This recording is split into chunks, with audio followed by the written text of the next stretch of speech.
Salut à tous, bienvenue dans cette nouvelle vidéo. Si t'es nouveau sur la chaîne et que tu tombes sur cette vidéo par hasard, je m'appelle Mathieu Mustel, je suis DJ producteur et en ce moment je suis en train de construire mon home studio et, attention, une salle de cinéma dans le sous-sol de ma maison. Donc là c'est le 4e épisode de cette série, donc si t'as pas vu les épisodes précédents, je te mets toutes les anciennes vidéos dans le lien à droite. Et tu peux aussi t'abonner et activer la cloche pour pas louper les prochaines vidéos.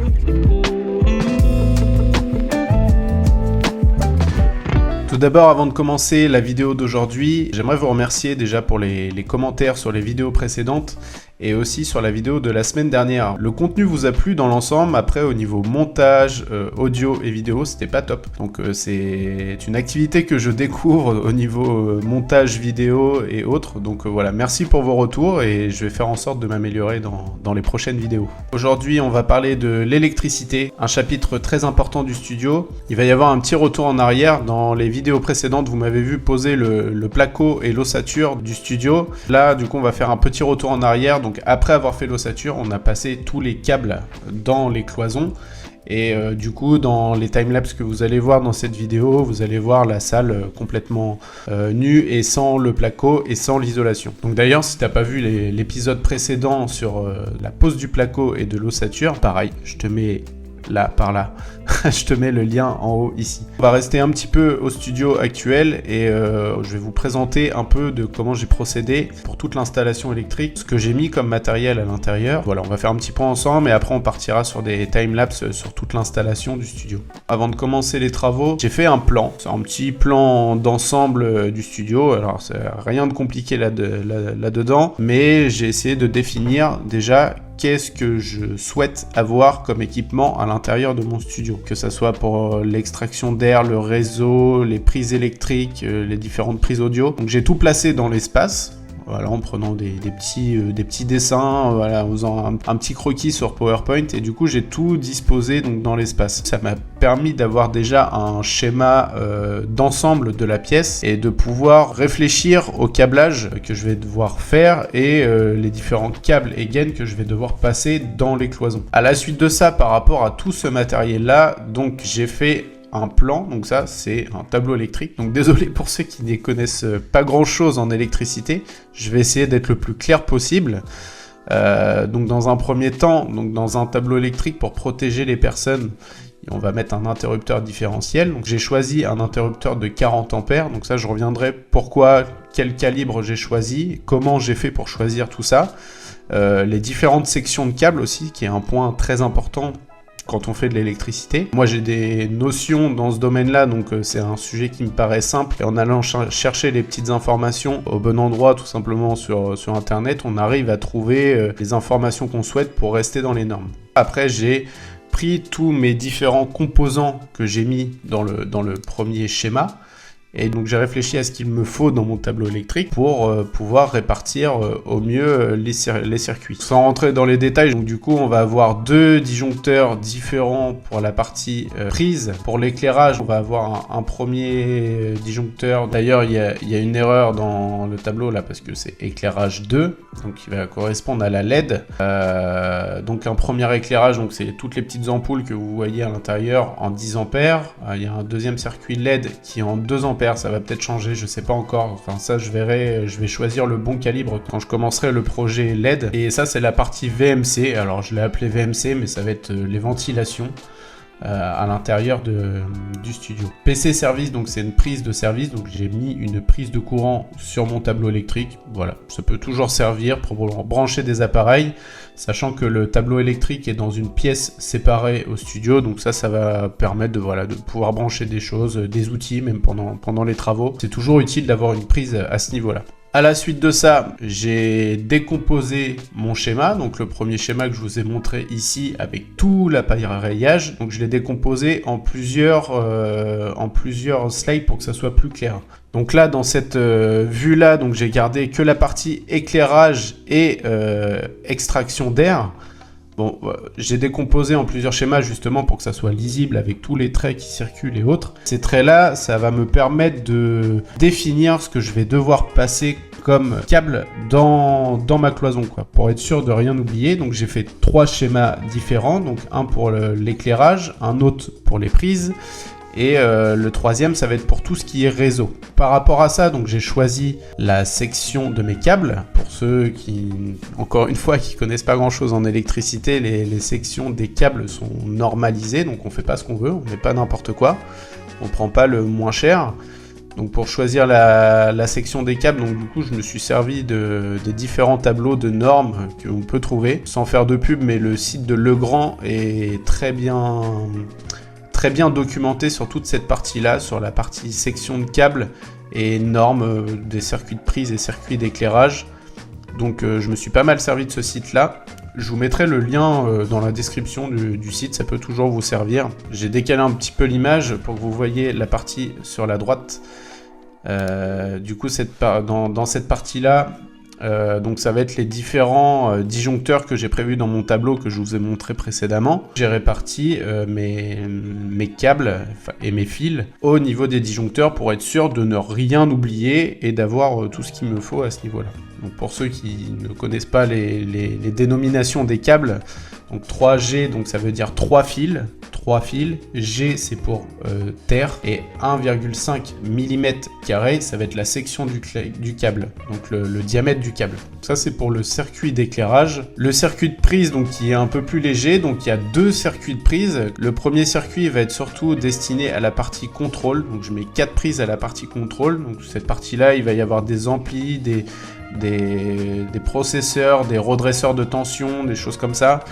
Donc j'ai voulu avoir une alimentation vraiment séparée du reste du studio. Pour le restant, donc du coup j'ai mis un disjoncteur qui va faire la totalité des prises qui restent dans la pièce. C'est des prises qui sont là en secours, voilà, s'il y a un PC à brancher, une machine, un appareil de musique, un synthé ou autre, en fait ils sont assez répartis dans l'espace. Ça va permettre d'avoir une utilisation et de se mettre un peu où on veut dans le studio pour faire de la musique. Comparé au reste des autres prises, qui sont vraiment destinées à la partie contrôle, donc avec voilà, les enceintes, les amplis, là dès qu'on va travailler dans le studio, ces prises-là vont être exploitées. C'est pour ça que j'ai choisi d'avoir 2 circuits séparés. C'est peut-être un petit peu surdimensionné parce que je pense que ça aurait pu passer sur un disjoncteur, sachant qu'on peut aller jusqu'à 20 ampères avec une section de 2,5 mm². Je pense que ça aurait pu être assez, mais voilà, pour question de confort, j'ai décidé de séparer ces 2 parties. Le troisième schéma,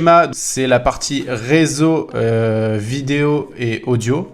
Donc là, c'est tout le petit matériel qui est autour, qui n'est pas forcément lié à l'électricité. On voit les différentes prises réseau. Donc ça va être pour alimenter le studio avec le réseau internet de la maison. Là, il y a un autre petit réseau que j'ai fait ici. Donc ça va être uniquement pour faire circuler de l'audio. En fait, dans le fond du studio, à l'opposé de la partie contrôle, je prévois de faire en fait un meuble avec mes vinyles, des platines. Je pense que c'est à cet endroit-là que je tournerai mon podcast aussi par la suite. Donc l'idée c'était de pouvoir faire véhiculer de l'audio des 2 côtés de la pièce. J'ai cherché un peu des solutions qui pouvaient être possibles sans passer une grosse quantité de câbles vers l'autre partie de la pièce. Pour ça, j'ai trouvé des boîtiers qui sont sur le site Thomann.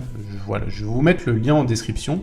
Donc ça va me permettre d'avoir 4 entrées et 4 sorties en XLR de chaque côté de la pièce. Je vais pouvoir mettre une paire d'enceintes pour avoir un point d'écoute à ce niveau-là. Je vais pouvoir brancher des platines pour pouvoir envoyer le son directement à la partie contrôle. Je vais pouvoir envoyer la musique aussi sur les enceintes extérieures. Donc ça va me permettre d'avoir un confort et de passer tous les câbles en fait dans les cloisons et de pas avoir besoin de passer des câbles en volant à chaque fois dans la pièce pour tourner mes podcasts ou autres. Donc ça c'est le petit côté confortable. Je vous mettrai les liens en description.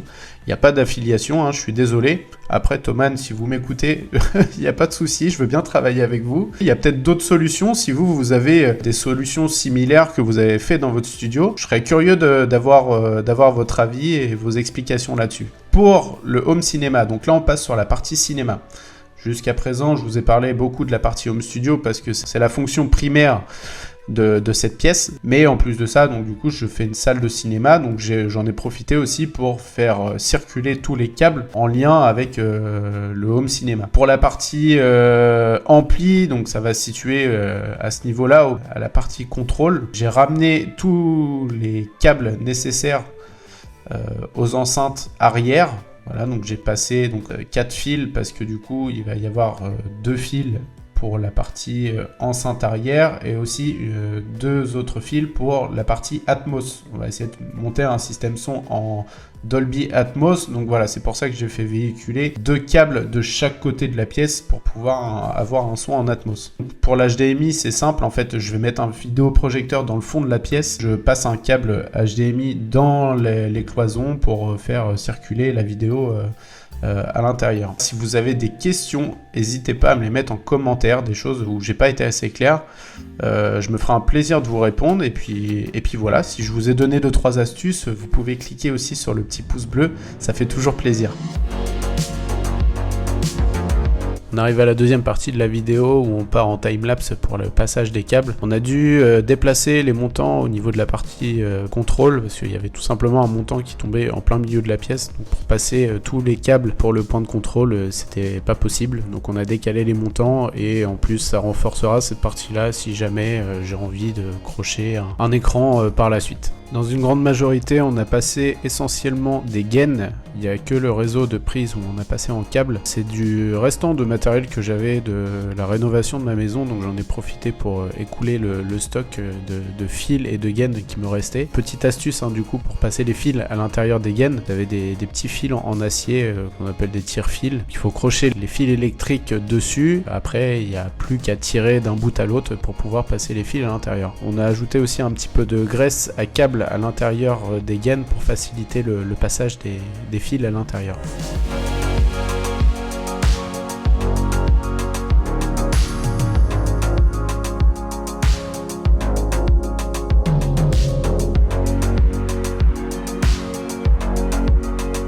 Pendant cette étape, on a bien sûr utilisé les plans que je vous ai montrés précédemment pour être sûr d'oublier aucun câble et en checkant assez régulièrement pour être sûr de rien oublier.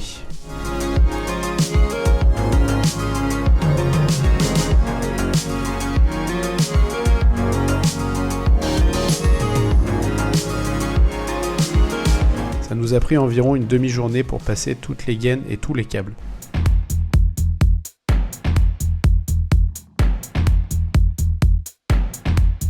Pour l'installation du coffret électrique, j'ai percé le mur en mettant tout de niveau.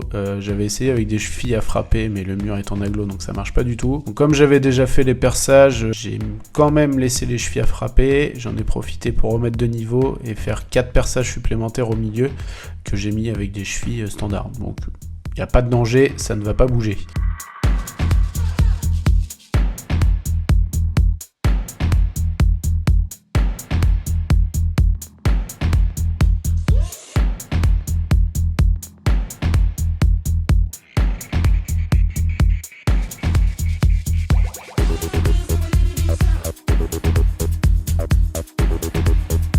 Pour l'alimentation du coffret électrique, donc du coup j'ai tiré une alimentation en 3G 6 mm, donc qui est protégée avec un disjoncteur 32 A sur le tableau électrique principal de la maison.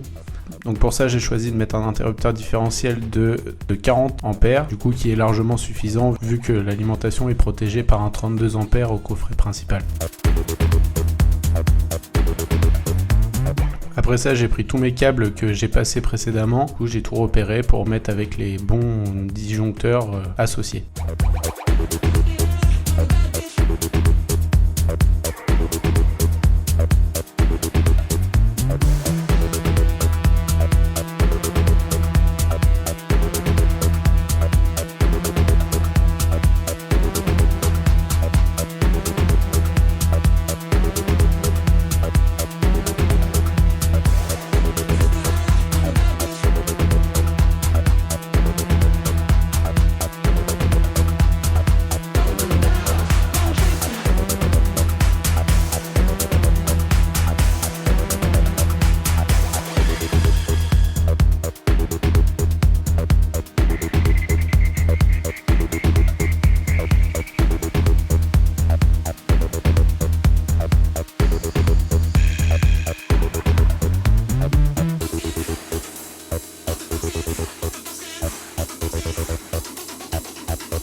Voilà, c'est la fin de cet épisode. Dans cette vidéo sur l'électricité, je vous parle essentiellement de la partie câblage, de comment j'ai câblé et comment j'ai passé tous les câbles. Il y aura une deuxième vidéo sur la partie électricité où on va installer les prises à l'intérieur du studio. Je vais vous montrer aussi de ce que j'ai choisi et comment je vais installer tout ça à l'intérieur du studio. Vous pouvez penser à mettre un petit like juste en bas de la vidéo, vous abonner si ce n'est pas encore fait. Et on se retrouve dans une prochaine vidéo, donc n'oubliez pas, j'essaye de poster régulièrement, donc tous les dimanches à 10h, j'essaye de poster une vidéo. Après, voilà, une semaine sur deux, des fois, vous allez retrouver mon podcast Universe, parce que je suis avant tout DJ producteur, donc j'essaye de faire de la musique entre deux coups de pinceau. Moi, je vous donne rendez-vous la semaine prochaine. Ciao!